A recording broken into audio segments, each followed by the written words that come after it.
Hi, I'm Susan Dziubinski with Morningstar. Every Monday morning, I sit down with Morningstar Research Services Chief U.S. Market Strategist Dave Sekera to discuss one thing that's on his radar this week, one new piece of Morningstar research, and a few stock picks or pans for the week ahead.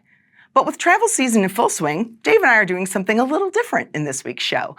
We're going to focus on the travel subsector.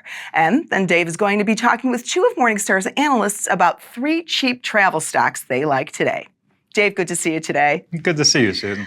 So Dave, we've talked in the past on the show about the shift in consumer behavior back to services and away from goods post-pandemic. What's that meant for the travel in general, starting with leisure travel? Sure, and we are definitely seeing that still continuing to play out. Now, in the travel services area, leisure travel had really been the first area to really rebound.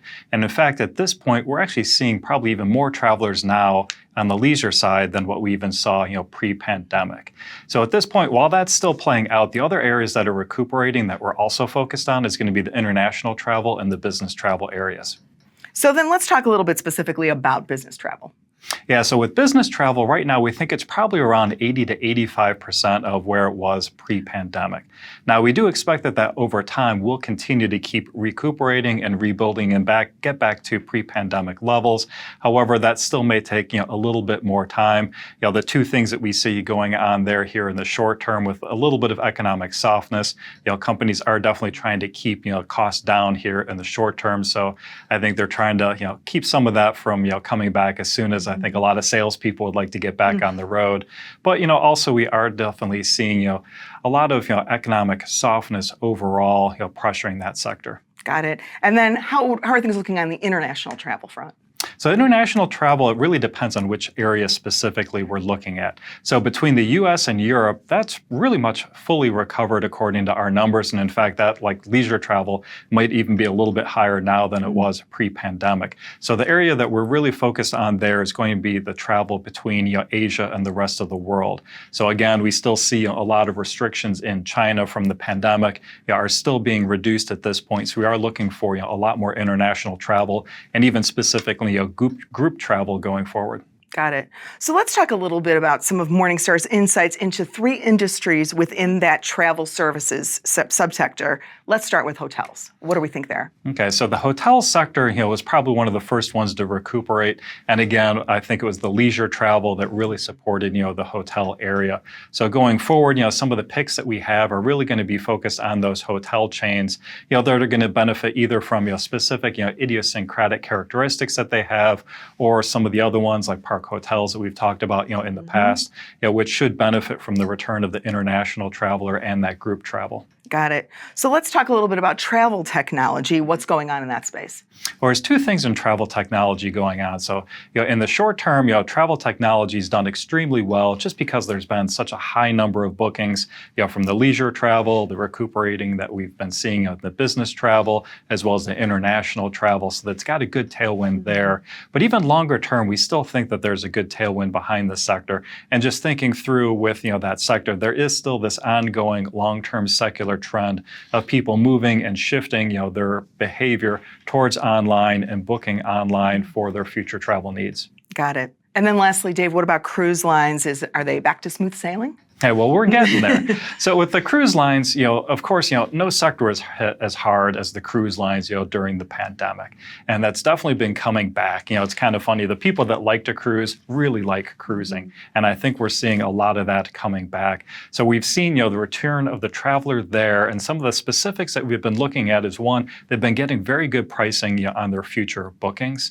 And we've also been seeing a lot of people put more deposits down on those future travel bookings. So in fact, the amount of deposits that we see out there now across the sector is actually even higher than what we had seen pre-pandemic. And I think that really just goes to show the level of commitment that people have for cruising. Now for the picks portion of this week's program, Dave recently talked with 2 of Morningstar's analysts about 3 of their favorite stocks in the hotels, travel technology, and cruise line industries. Here's what they had to say. Joining me is Dan Wasilek, Senior Equity Analyst on our Consumer Equity Research Analyst team. Now, Dan, hotel stocks have generally done very well already thus far this year. Do you still see any that are undervalued today? Hotel stocks have done well this year, and we think that's due to the human ingrained desire to travel as well as remote work flexibility. What we would also point to is that within the US and Europe, hotel demand has exceeded 2019 levels for over the past year. Now, despite this strong performance within hotels, we still do see opportunity for investors. One name that we would highlight would be Wyndham Hotels, ticker WH.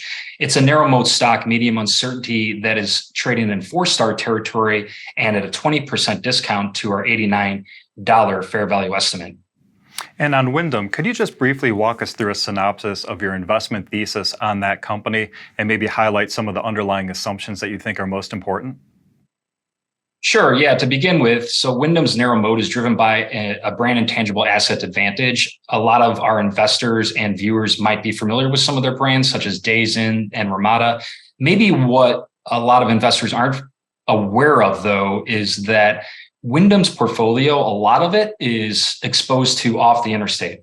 And so that's hugely important in the next several years as the U.S. invests to upgrade and improve roads and bridges, and those workers need to stay at hotels along those interstates. In fact, today, about 20% of Wyndham's room nights already are used for these infrastructure workers, and we think that's going to be a driver in the next several years. And as a result, we think revenue growth can average a high single-digit percentage rate, and that earnings can average in the low double-digit percentage rate for the next few years. So this is a name that trades currently at 12 times EV to EBITDA. We think that it should trade closer to the 14 times multiple that some of its peers trade at. Well, that's interesting. Thank you. It's an interesting way to be able to play, two different aspects, both travel as well as the addition that we see in the infrastructure going forward.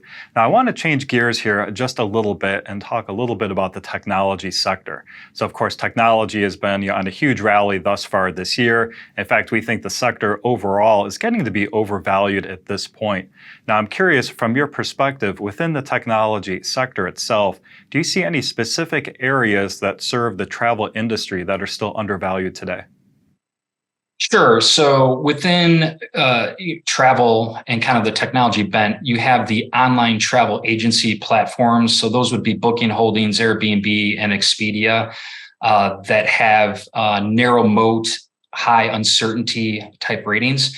The one name that we would point investors toward right now would be Expedia, and that ticker is EXPE. And that currently trades at a 40% discount, or about a 40% discount to our $175 fair value, and it trades in 4-star territory. Now, could you also walk us through your investment thesis there and some of the underlying assumptions? Sure. So this narrow moat is driven by a network advantage. So Expedia has pretty much just about any travel type supply that anyone could be looking for on its platform. And because it has a plethora of this supply, it generates a lot of user activity. And that's really the source of that network advantage. Now, Expedia, the last couple of years, has been investing to improve their technology, their loyalty, and the utilization of their data capabilities. And we think that because it's been focused on that, its recovery rate, which has been strong, it hasn't been as strong as Booking, but we think that's a timing aspect. And because of these investments, we think they're going to start to harvest those moving forward. And as a result here, what we see the next couple of years on average is sales growth that is, again, going to be in the high single-digit percentage rate with low double-digit earnings growth over that time frame.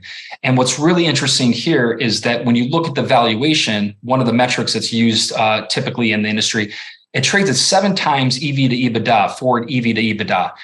We think that it's going to get back over the next year or two towards where it traded pre-pandemic, which was 10 to 11 times, as it starts to harvest these investments they've made and as that shows up in the financial results. Okay, so this actually could be an interesting way for investors to play, two themes here. One, kind of the long-term secular growth in travel that we see, as well as be able to play the rally that we're seeing in the technology market today. Well, thank you very much, Dan. I certainly appreciate both your time and your insights here. Thank you. Now let's switch to another area within the travel services industry.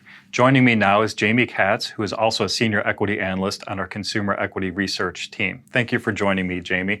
Now I've taken a look, and it looks like all of the cruise line stocks are undervalued today. So out of those, which one would be your top pick? Yeah, I think as of today, our top pick would probably be Carnival. It's a no-moat company. It's trading at more than a 20% discount to our $22 fair value estimate. And that's despite the fact that it's doubled year to date plus. So we do still think there is some more upside in those shares, and that's even with considering our high uncertainty rating. And on Carnival, could you just quickly walk us through, what is your investment thesis, and looking forward, what are some of the more important assumptions in your financial model? Yes, so I think from a near-term perspective, what supports our thesis is we are looking at data that really has supported that the brand is resonating with consumers still. So pricing levels are really strong. They are encroaching on 2019 levels.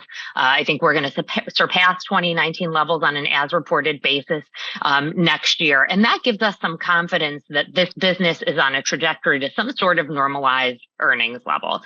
From a macro perspective, when we look at this business, consumers are really exhibiting that they continue to prefer experiences over things. And we see that in the personal income and outlays numbers. So the spending on services is still growing much faster than the spending on goods.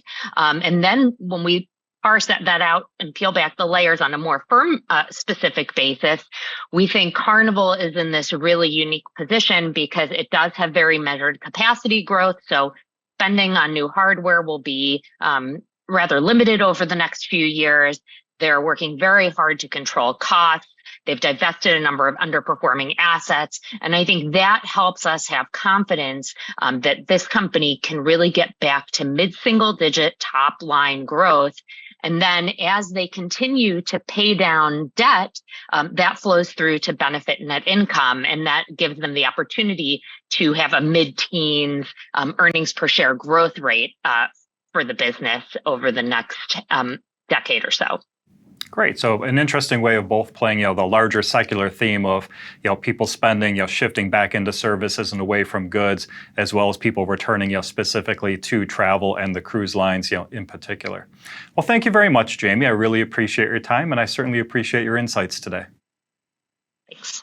Thanks, Dave. Viewers, we'd like to hear from you. What stocks would you like Dave to talk about with Morningstar's analysts? Drop your requests in the comment section below. And be sure to join Dave and I live on YouTube every Monday morning at 9 a.m. Eastern, 8 a.m. Central. And while you're at it, subscribe to Morningstar's channel. Have a great week.